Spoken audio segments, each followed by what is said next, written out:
सभी दोस्तों को नमस्कार। दोस्तों कैसे हैं आप सभी। दोस्तों अपने पिछले वीडियो में मैंने बात करी थी हर्निया क्या होता है, व इसके कारण और लक्षण क्या होते हैं।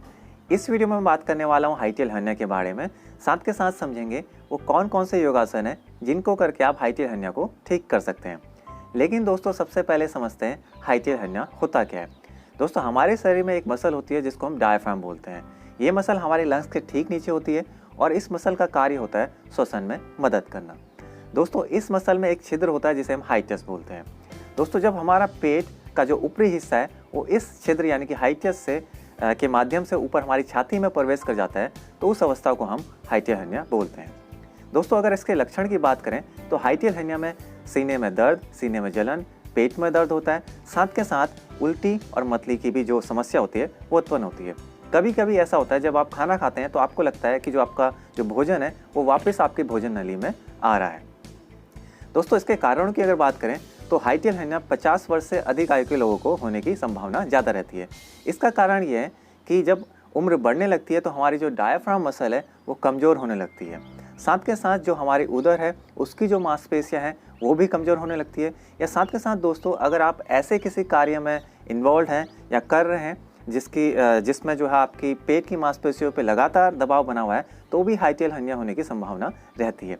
जैसे कि अगर आपको लगातार खांसी रहती है, लंबे समय से छींकें आती हैं या फिर आप वेट लिफ्टिंग करते हैं तो भी दोस्तों ये कारण हो सकता है हाईटेल हर्निया का।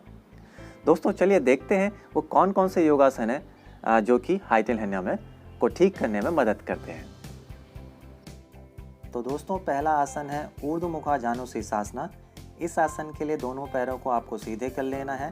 पैर मिले हुए रहेंगे, पैर के पंजे अंदर की तरफ, हथेलियां आपके हिप्स के बगल में, कमर आपकी एकदम सीधी और एक्टिव है। फिर आप अपने किसी भी एक घुटने को मोड़ सकते हैं। जैसे कि मैं अपने दाएं घुटने को मोड़ रहा हूँ, दायां घुटना बाहर की तरफ है, आपकी जो एड़ी है वो ग्रॉइन को टच कर रही है और हथेलियां घुटनों पर हैं। नज़रें आपकी ऊपर की तरफ लगभग 45 डिग्री पर रहेंगी और कम से कम 15 से 30 सेकंड तक आपको इस आसन को करना है। पैर को सीधा कर लीजिए, फिर दूसरे पैर से भी आप इसको रिपीट कर सकते हैं। अगला आसन है उपावस्था कोणासन। इस आसन के लिए दोनों पैर सीधे और पैर के पंजे अंदर की तरफ में रहेंगे। फिर आप अपने पैरों को खोल लीजिए अपनी सुविधाजनक अनुसार। पैर के पंजे अंदर की तरफ हैं और हथेलियां हिप्स के बगल में, कमर आपकी सीधी और एक्टिव है। 15 से 30 सेकंड इस आसन को भी करना है।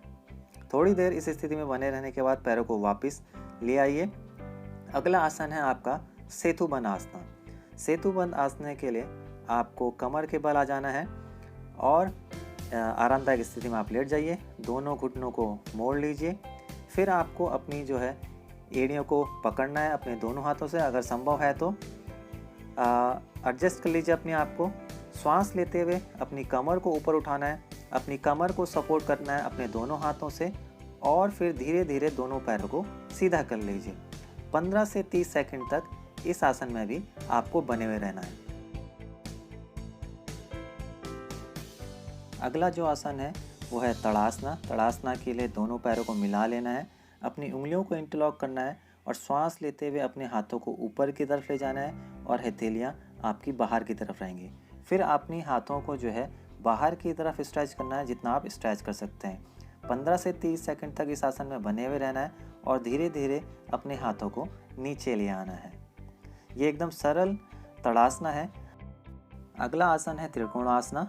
त्रिकोणासन के लिए दोनों पैरों को खोल लीजिए। लगभग 3-4 फीट का गैप होना चाहिए।